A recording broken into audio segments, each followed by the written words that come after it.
Pada kesempatan kali ini saya akan mempresentasikan hasil analisis buku Bahasa Indonesia kelas 4 SD di bab 2 yang berjudul Di Bawah Atap. Analisis ini dilakukan untuk melihat keterkaitan materi dalam buku dengan konsep-konsep dasar bahasa dan sastra Indonesia, seperti sastra anak, semantik, morfologi, sintaksis, serta keterampilan berbahasa.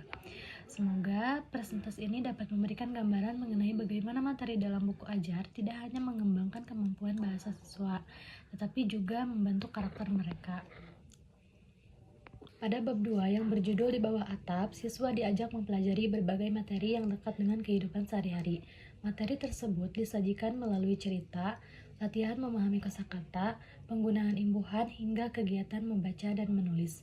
Dalam analisis ini, saya menghubungkan isi materi dengan beberapa cabang ilmu berbahasa dan sastra Indonesia. Hal ini bertujuan untuk mengetahui apakah materi yang disajikan sudah sesuai dengan karakteristik peserta didik sekolah dasar dan teori kebahasaan yang telah dipelajari. Pada bab ini terdapat beberapa kegiatan pembelajaran. Pertama, siswa membaca cerita Kepala Sukulen. Kedua, membaca cerita Ada Vampir di Rumah Ini. Selanjutnya, siswa mempelajari kosakata baru, memahami kata yang memiliki makna ganda atau homonim, mempelajari penggunaan awalan me, membuat kalimat dan paragraf, berdiskusi, serta melakukan refleksi. Dari susunan materi tersebut dapat dilihat bahwa pembelajaran sudah mengintegrasi.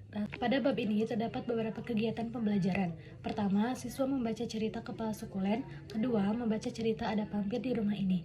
Selanjutnya, siswa mempelajari kosakata baru, memahami kata yang memiliki makna ganda atau homonim, mempelajari penggunaan awalan me, membuat kalimat dan paragraf, berdiskusi, serta melakukan refleksi.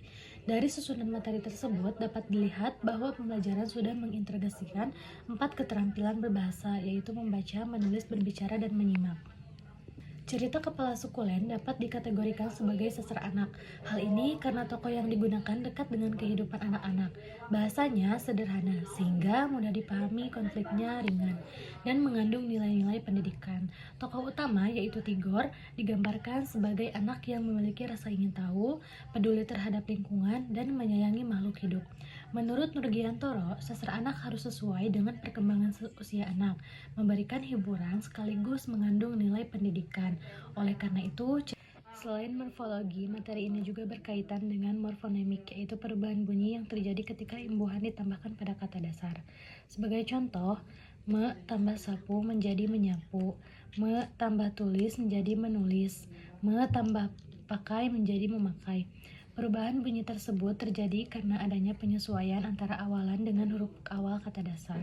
Melalui materi ini, siswa belajar bahwa pembentukan kata dalam bahasa Indonesia memiliki aturan tertentu, sehingga tidak semua kata dibentuk dengan cara yang sama. Cerita kedua yang dipelajari berjudul Ada Vampir di Rumah Ini. Judul ini sebenarnya menggunakan unsur imajinasi untuk menarik perhatian siswa. Kata vampir bukan berarti makhluk menyeramkan, melainkan kiasan terhadap penggunaan listrik yang terus menghabiskan energi ketika peralatan elektronik tetap terhubung dengan sumber listrik meskipun tidak digunakan. Melalui cerita ini, siswa diajak belajar pentingnya menghemat listrik dengan cara yang menyenangkan dan mudah dipahami. Hal ini menunjukkan bahwa sastra anak dapat menjadi media untuk menyampaikan pengetahuan sekaligus menanamkan sikap peduli terhadap lingkungan.